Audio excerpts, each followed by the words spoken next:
Le Real Madrid ne lâche pas Gabri Veiga, la pépite espagnole du moment. Un dossier très important pour les décideurs madrilènes. Mais il a déjà pratiquement tous les gros clubs européens à ses pieds. Depuis le début de saison, et particulièrement depuis le retour du mondial, Gabri Veiga est peut-être le meilleur jeune joueur du championnat espagnol.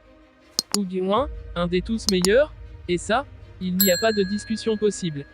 Milieu de terrain au profil très offensif, capable de jouer dans un rôle de relayeur comme d'être derrière un attaquant voire de tomber sur un côté, le Galicien est extrêmement talentueux et imprévisible lorsqu'il a le ballon. Plus que sa vision du jeu ou sa conduite de balle, ce qui fait la différence avec les autres joueurs de son profil, c'est sa facilité à être décisif dans la surface rivale ou à ses abords. Cette saison, il a déjà inscrit 9 buts en Liga, en 25 rencontres disputées, notamment parce qu'il est très à l'aise lorsqu'il faut frapper depuis l'extérieur de la surface. Et c'est une qualité qui se perd, quoi qu'il en soit, le club le plus intéressé par ses services est le Real Madrid. Toujours à la recherche des meilleurs jeunes, les merengues souhaitent également hispaniser un peu leur effectif. Mais surtout, Veiga a le profil idéal, alors qu'une énorme transition générationnelle va s'opérer dans l'entrejeu dans un avenir très proche, avec Toni Kroos et Luka Modric qui vont bientôt rendre leur tablier.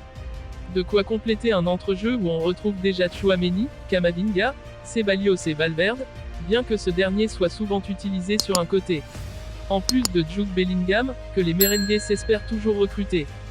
Il faut dire que sur les 6 positions du milieu et de l'attaque, si on part du principe que le Real Madrid va continuer en 4-3-3, Veiga peut en occuper au moins 4, mettant de côté celle de milieu défensif et d'attaquant de pointe. Le joueur formé au Celta serait une véritable recrue stratégique pour le club de la capitale, dans la mesure où il pourrait, en cas d'adaptation réussie, s'installer au milieu pendant une décennie. Le fait qu'il soit espagnol offre, aux yeux des Madrilènes, plus de garanties sur la longévité du joueur à Madrid, dans la mesure où un autre joueur n'ayant pas d'attache en Espagne pourrait être plus tenté de partir au bout d'un moment. Le site Defensa Central indique ainsi que les merengues veulent en faire le nouveau Sergio Ramos. Pas d'un point de vue purement footballistique bien sûr puisque les deux joueurs n'évoluent pas au même poste, mais au niveau de la symbolique. Les médias locaux semblent d'ailleurs unanimes sur le fait que le Real Madrid est le choix prioritaire du principal concerné. Les négociations avec Luis Campos ont déjà démarré pour faire baisser ce prix de 40 millions d'euros correspondant à sa clause libératoire. Si les Madrilènes veulent agir vite, c'est aussi pour ne pas se faire griller par les clubs anglais, qui ont des arguments très convaincants, et qui n'auront aucun problème pour régler ces 40 millions d'euros.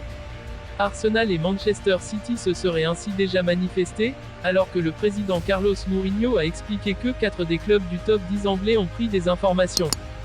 Du côté de Vigo, on se prépare forcément à l'inéluctable, même si on veut garder un dernier espoir.